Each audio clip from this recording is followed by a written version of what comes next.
Looks like we have some pies, puddings, Scotch eggs and peas. We're having some British nibbles and a chinwag to celebrate Enola Holmes 3. I think it's only right to start with Scotch eggs.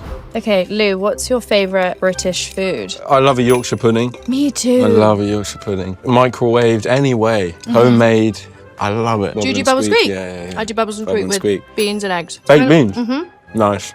I like Brown the style. sauce. The sticky toffee pudding is one of the finer things. If you've never had it, it might just change your life. Might blow your mind. Are you a tea drinker? Tea, yeah. You know that. I love my coffee, but tea before I go to bed. What kind of tea before bed? English breakfast. You have an English breakfast before bed? Builder's brew, 2 sugars. And a Before digestive. bed is nuts. Yeah, but I'm a child actor, so caffeine just fuels me.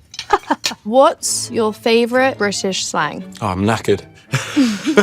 I say that a lot too. There's loads, isn't there? My grandma and mum, they'll say whenever they go to the loo, they'll say, I'm going to go and spend a penny. Spend a penny would have been, I guess, when you had to pay to use the toilet in public. No way. You say, I'm going to go and spend a penny for a piss or whatever. My favourite is apples and pears. Cockney rhyming slang, yeah. Do you want to explain Cockney rhyming slang to the So Cockney to the rhyming masses? slang, I grew up hearing it. It's just basically different terminology for other things. So apples and pears means stairs, Rosie Lee means tea, David Gower is shower.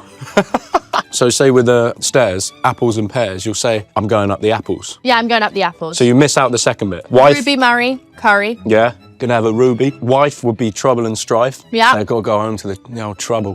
What food or drink can you confidently say that England does best? An English breakfast, like a full English. Americans don't do English breakfast as No, well. I don't want fried chicken and pancakes for breakfast. No, thank you. Ooh, That's too much, isn't it?